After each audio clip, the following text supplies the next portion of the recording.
Class 9-10 SSC exam English second paper question নং 1। মেয়ার মানে হলো নিছক, ইনস্টিংক্ট মানে হলো তাড়না বা প্রবৃত্তি, বিয়ার মানে কি বহন করা, শেড ঝরানো, ডিগনিটি মর্যাদা, কোর অন্তঃস্থল, চেরিশ মানে লালন পালন করা। তো patriotism is a Nobel virtue, দেশপ্রেম একটি মহৎ গুণ। ইট ইজ অ্যান ইনহেরেন্ট, এটা একটা কি সহজাত, এটা একটা কি সহজাত প্রবৃত্তি। এখানে হবে প্রবৃত্তি বলতে আমরা ইনস্টিংক্ট ব্যবহার করব। সহজাত যেহেতু একটা অ্যাডজেক্টিভ, অ্যাডজেক্টিভের পর একটা নাউন বসে, ইনস্টিংক্ট ইন হিউম্যান নেচার, মানব প্রকৃতির বা মানব জাতির একটা সহজাত কি প্রবৃত্তি বা তাড়না হচ্ছে কি দেশপ্রেম। It inspire a man to dash every drop, মানে a man to shed every drops of blood to defend the liberty and dignity of the country. এটা একজন মানুষকে তার প্রত্যেক রক্তফোঁটা কি ঝরাতে তাকে অনুপ্রাণিত করে তার দেশের স্বাধীনতা এবং মর্যাদা রক্ষা করতেন। তো এখানে এন্ডের আগে নাউন, তাই এন্ডের পরে একটা নাউন হবে।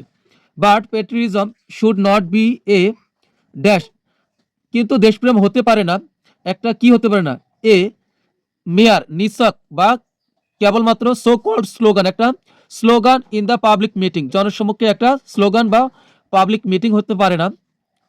টু ডিসিভ দ্য পিপল, মানুষকে প্রতারণা করার জন্য। ইট শুড বি, এটা অবশ্যই হওয়া উচিত, চেরিশড লালিত পালিত হওয়া, in the core of heart, core of heart হলো একটা ফ্রেজ ওয়ার্ড। এই কোর অফ হার্ট একসাথে এরা অবস্থান করে। এটা অন্তরের অন্তঃস্থলে কি হওয়া উচিত, লালন পালন করা উচিত বা লালিত পালিত হওয়া উচিত। অ্যাট ম্যাটারিয়ালাইজড, এবং বাস্তবে রূপ দেওয়া উচিত। ইন আওয়ার ডিডস, আমাদের কাজের মাধ্যমে।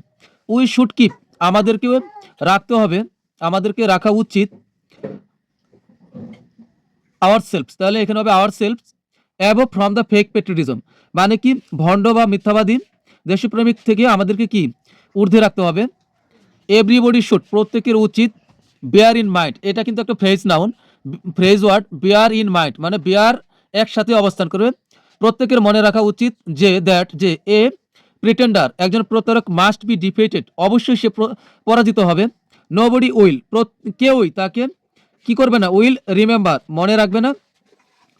Or honour A mock Patriot, কেউই কেউই তাকে মনে রাখবে না অথবা তাকে সম্মান করবে না একজন কি মক বা মিথ্যাবাদী বা ভণ্ড দেশপ্রেমিককে।